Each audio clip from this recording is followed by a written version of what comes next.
할렐루야. 네, 우리 잠깐 기도하겠습니다. 하나님 감사합니다. 오늘도 우리를 불러주시고 주의 말씀 가운데 나아가게 하시니 감사합니다. 이 시간 말씀을 전하는 자나 듣는 자나 피차 은혜의 시간 되게 하여 주시고 날마다 주의 말씀 가운데 은혜의 삶, 능력의 삶을 살게 하옵소서.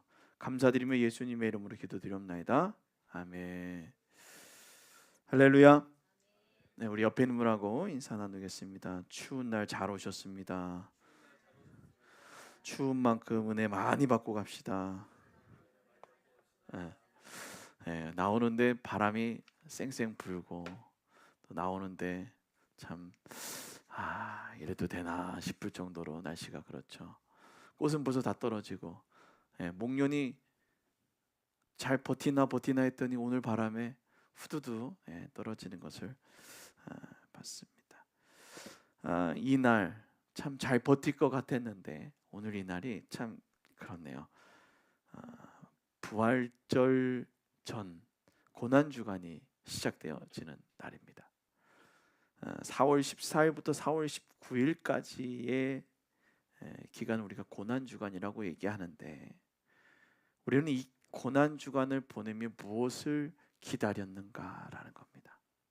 우리가 이 고난 주간이다라고 하는 이 기간을 통해 우리 누구를 기다리는가?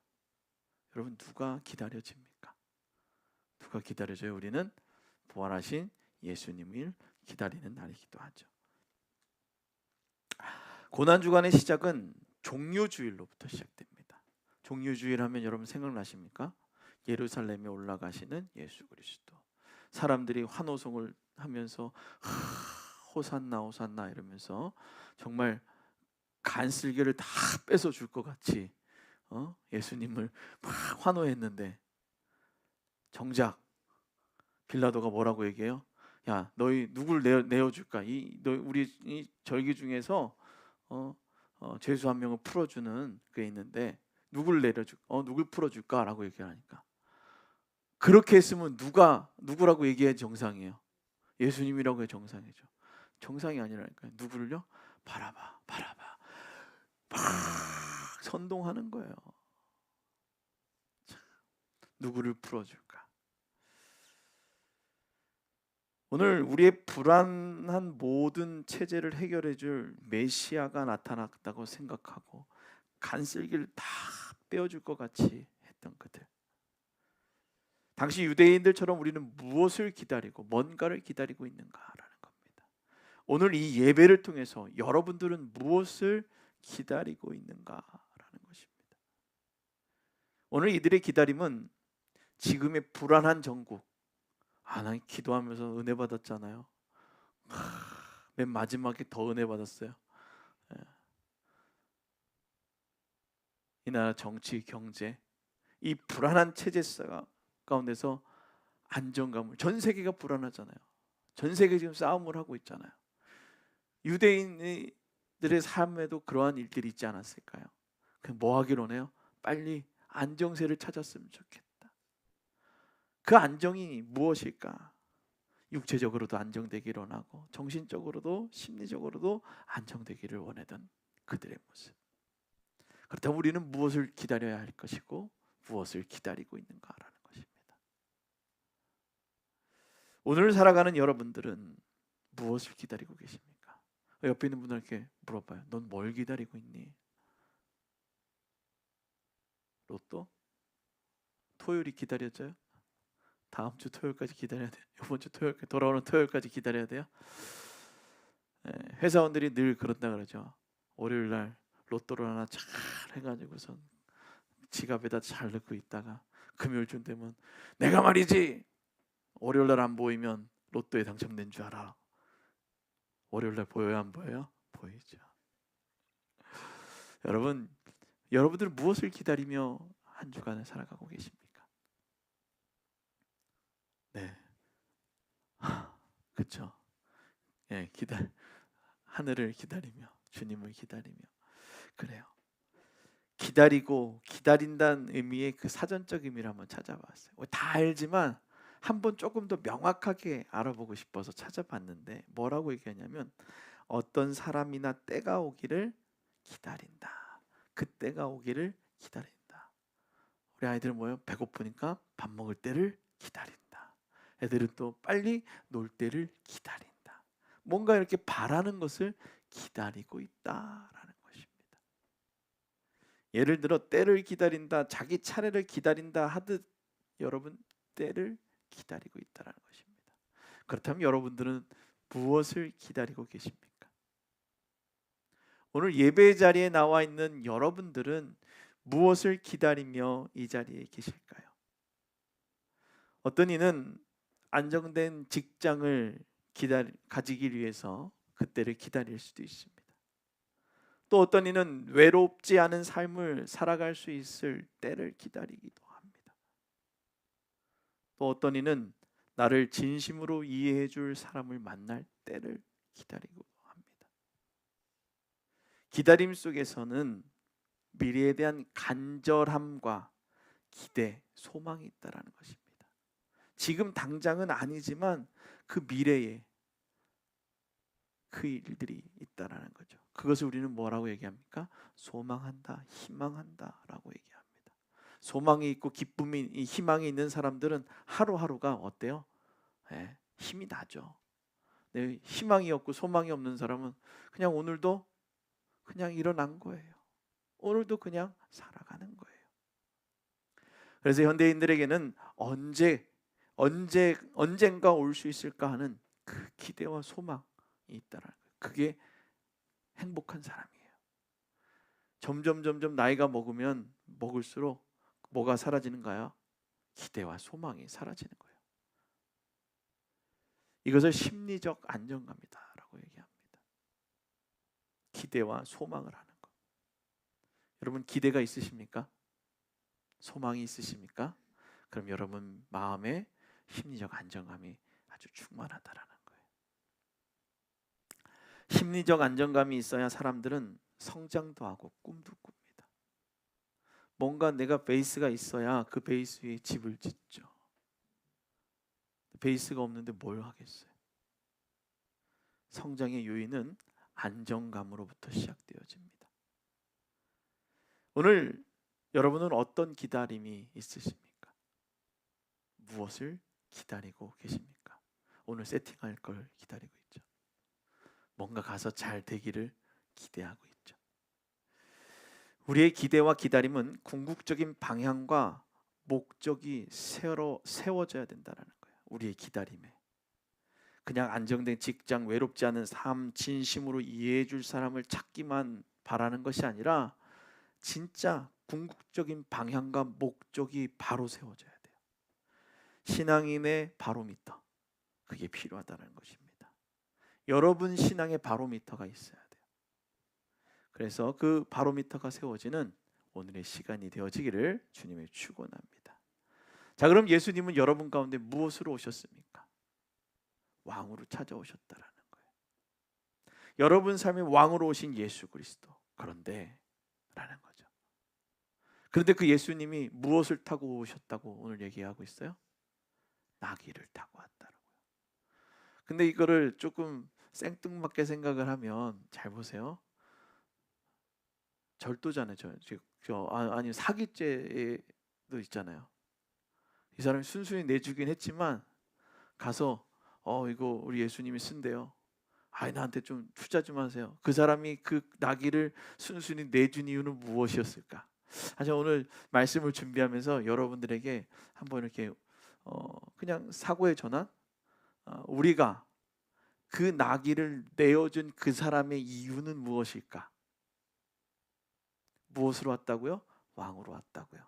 그러니까 한 번도 쓰지 않은 그 나귀 하나라도 내주면 내게 조금 이득이 있지 않을까?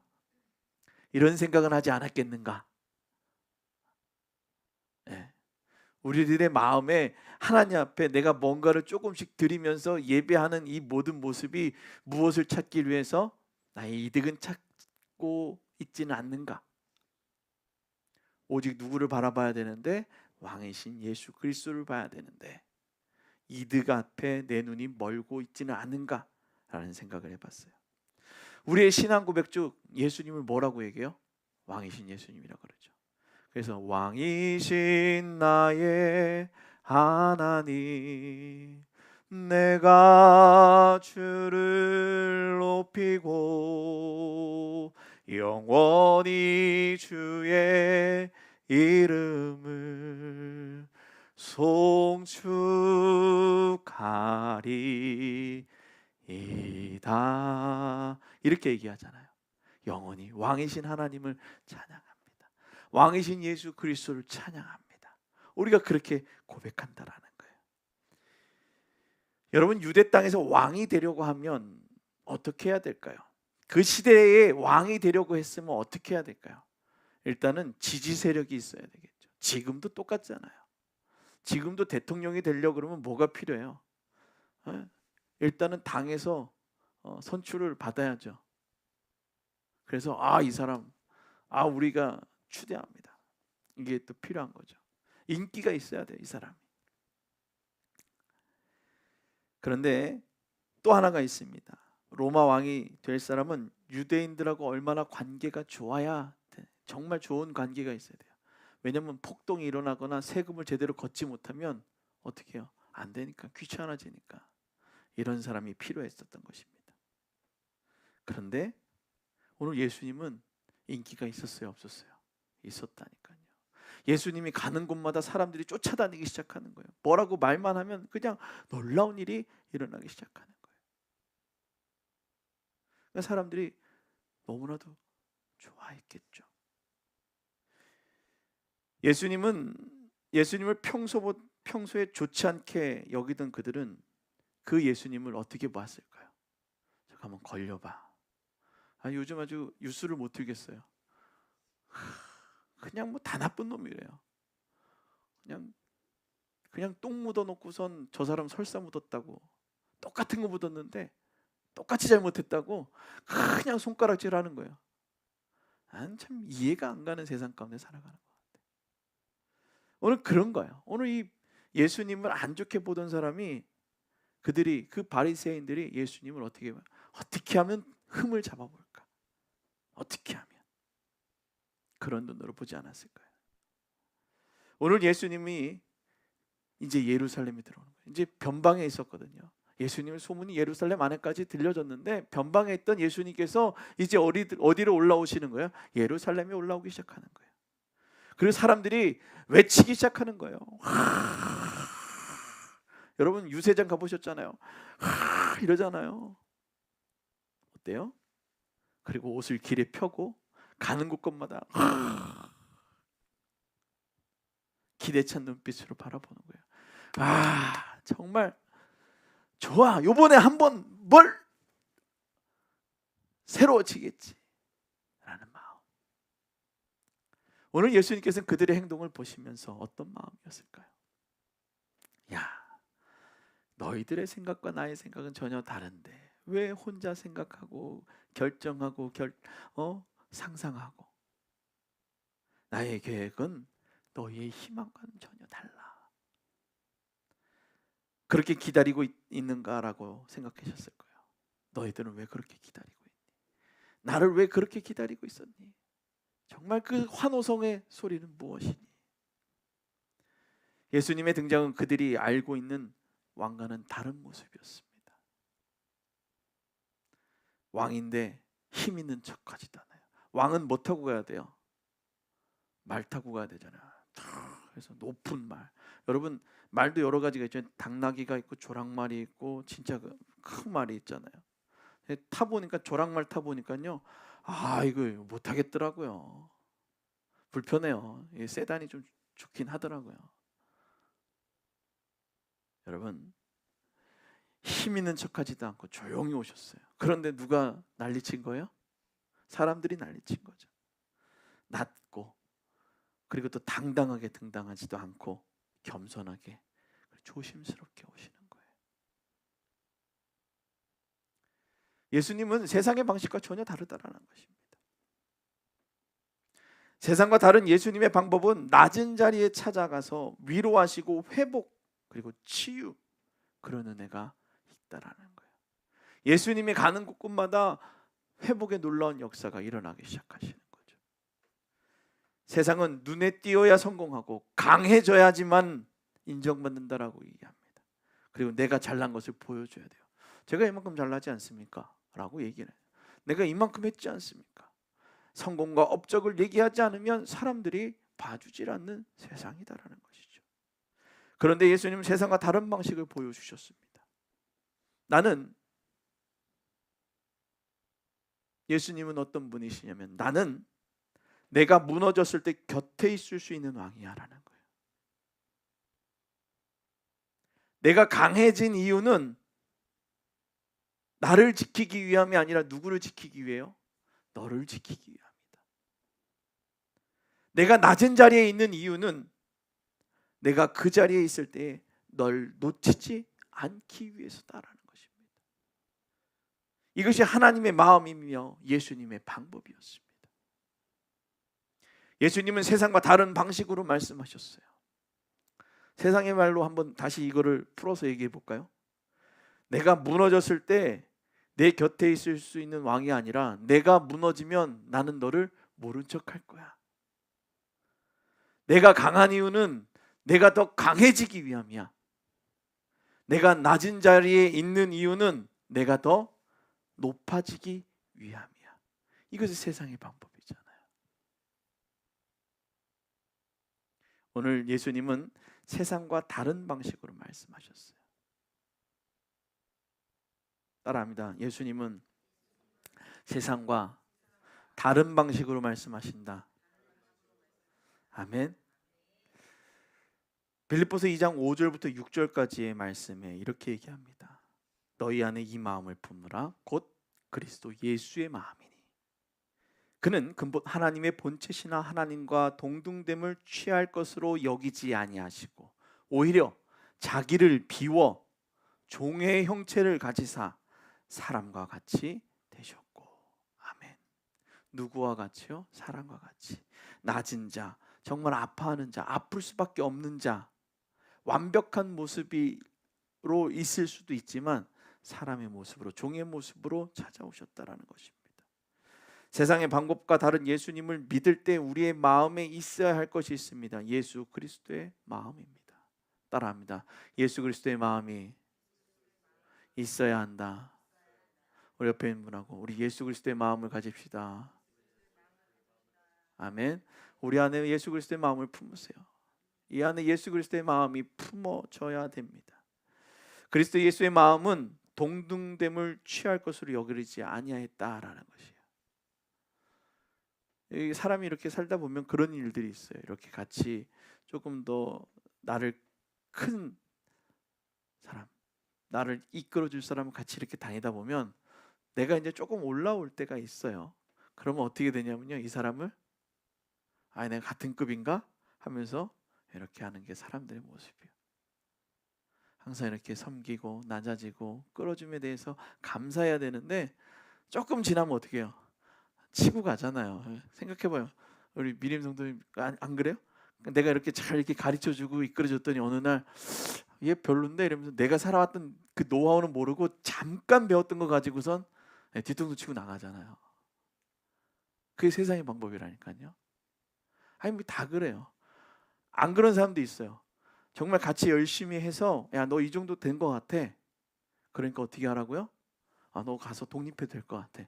이렇게 내보내주는 경우가 있는가 하면 반대로 그냥 어느 쭉 내가지고선 이 사람이 정말 어려움이 처할 때쯤 되니까 요거를 그냥 모른 척하고 그냥 팍 돌아서는 경우가 있죠. 그렇습니다. 이것이 세상의 방법이에요. 오늘의 동지가 내일의 적이 되어지고 오늘의 적이 내일의 동지가 되어지는 게 세상이에요. 동등됨을 하려 하지 않는 모습, 맘먹으려고 하지 않는 모습, 이것이 세상과 다른 방법이라고 말하는 것입니다. 세상에 살아가면서 세상과 다른 방법으로 찾아오신 예수님을 믿는다는 것, 여러분 어떤가요? 그 예수님 정말 믿으시겠습니까? 그런데 우리는 세상이 보내신 하나님의 교회, 하나님을 기억해야 됩니다. 예수 그리스도를 보내신 하나님을 기억해야 되는 거예요. 아무리 낮은 모습으로 왔다고 하지만 예수님을 보내신 하나님은 누구예요?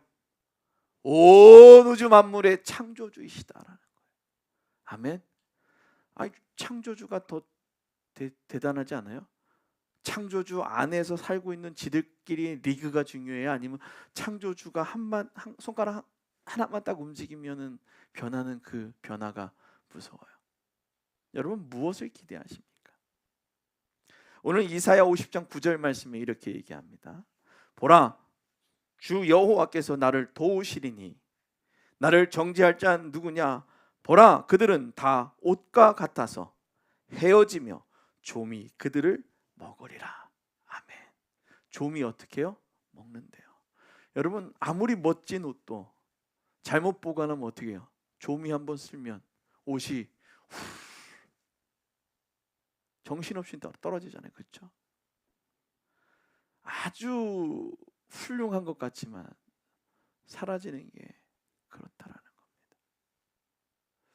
세상의 것이 아무리 강해 보이고 영원할 것 같지만 그들은 다 옷과 같아서 헤어지고 좀이 그들을 먹는다라고 말하는 거예요. 여러분 세상이 영원할 것 같습니까? 여러분 우리가 세상이 너무나도 잘 발달되어서 정말 대단한 기술력을 가지고 세상에 살아간다고 얘기를 하지만 뻥뻥뻥뻥 터지고 있는 이 자연재해를 가지고 여러분 어떻게 말하겠습니까? 하나님이 지켜주시지 않으면, 하나님이 함께 해주시지 않는다면 되어줄 수 없다라는 것입니다. 그래서 세상의 방식과 다르게 오신 예수 그리스도를 믿는 것은 우리는 하나님을 믿는 것이기에 두렵지 않다라는 것입니다. 세상은 정치적 메시아를 원했지만 세상이 만든 그 정치에 관심이 있는 것이 아닌 누구요? 우리의 영원한 날에 관심이 있다라는 거예요. 여러분들의 관심은 어디에 있습니까? 하나님의 영원한 나라. 하나님이 이 세상 살아가며 우리를 지키시고 인도하시고 늘 때마다 철마다 입히시고 먹이시는 그 하나님의 놀라운 능력을 기억할 수 있기를 주님의 부탁을 드립니다. 우리와 멀리 계신 왕이 아닌 우리의 움직임에 더 깊이 찾아오셔서 관여하시고 또 그 하나님의 철저한 계획과 사랑을 기억할 수 있기를 다시 한번 주님의 축원합니다. 아멘.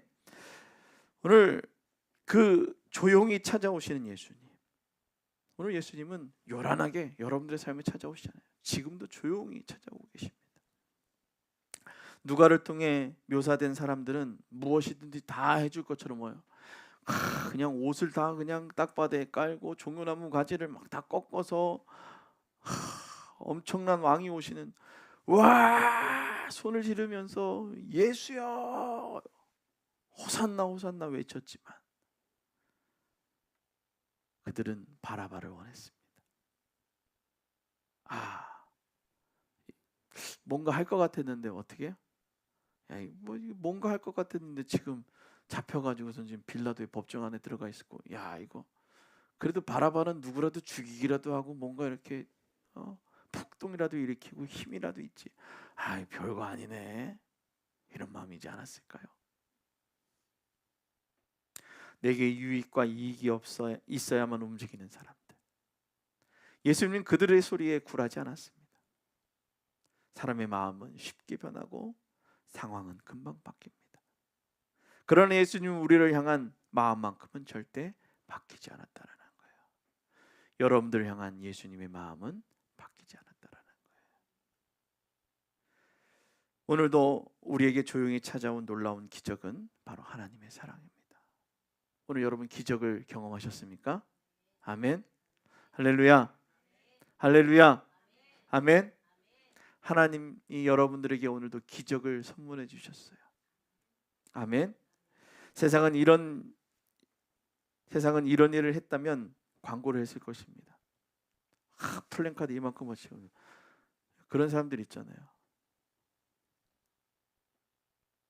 근데 세상은 이런 일을 했다면 광고했겠지만 또 홍보를 해서 자신을 드러냈겠지만 아무리 세상은 그렇게 한다 해도 구원자 예수님은 세상의 방법과 다르게 우리에게 찾아오셨다라는 것입니다. 빌립보서 2장 11절 말씀에 이렇게 얘기합니다.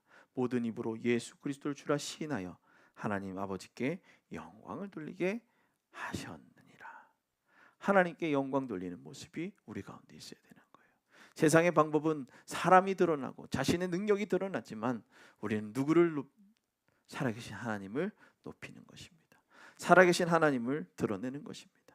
오늘도 조용히 다가와 우리에게 기적을 선물해 주시는 그 하나님의 고백을 기억할 수 있기를 주님의 이름으로 축원합니다.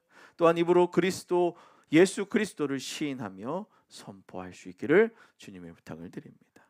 오늘 여러분들에게 묻겠습니다. 이 피로한 세상, 우리는 나의 피로를 위로해 줄 사람을 찾고 계십니까? 누가 우리의 진짜 위로자이십니까? 여러분 누구라고 고백하고 계십니까? 우리와 함께 계시기 위해 낮은 자의 모습으로 오셔서 말씀하십니다. 오늘 여러분께 가까이 찾아와 말씀하신 예수님을 기억할 수 있기를 주님의 부탁을 드립니다. 조용히 우리에게 찾아와 저와 여러분을 부르십니다. 우리를 부르시는 부름 앞에 어떤 대답을 하고 계십니까? 아니면 여러분 어떻게 대답하시기를 원하십니까? 뭐라고 대답하시겠어요? 내가 기다리는 것은 다른 것이 아닌 예수님의 사랑이라고 선포하시겠습니까? 예수님은 예루살렘에 입성하실 때 화려한 말이나 군대가 아닌 작고 겸손한 나귀를 타고 오셨습니다. 그분은 힘을 과시하지 않고 주목받으려 하지 않으셨습니다. 왜 그러셨을까요? 여러분들의 자리까지 조용히 오시기 위해서였습니다. 낮고 지친 우리의 삶 속으로 들어오시기 위하심입니다. 오늘 예수님은 말씀하십니다. 내가 약한 자를 위해 강해졌고 무너진 자를 위해 이 길을 택했단다. 지금도 예수님은 조용히 또 그러나 분명하게 여러분들의 삶을 향해 걸어오고 계십니다. 그 따뜻한 발걸음 앞에 잠시 멈추어서 서 보시길 부탁을 드립니다. 조용히 그러나 분명하게 저와 여러분을 부르고 계십니다. 기도합니다. 거룩하신 하나님,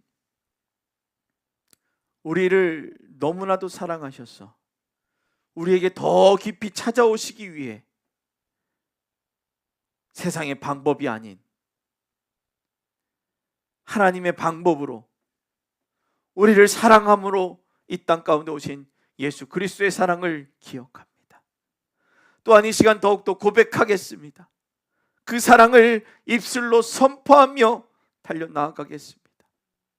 하나님, 나의 그 아픔, 나의 그 눈물까지도 위로하시고 또 우리를 채워주신 그 하나님을 기대합니다. 또 소망합니다. 우리의 삶의 주인 되어 주옵소서. 그가 나귀를 타며 우리에게 오셨던 그 사랑을 날마다 잊지 않고 기억하며 선포하는 우리 축복의 모든 성도들의 삶이 되어지게 하여 주시옵소서. 감사드리며 예수님의 이름으로 기도드리옵나이다. 아멘.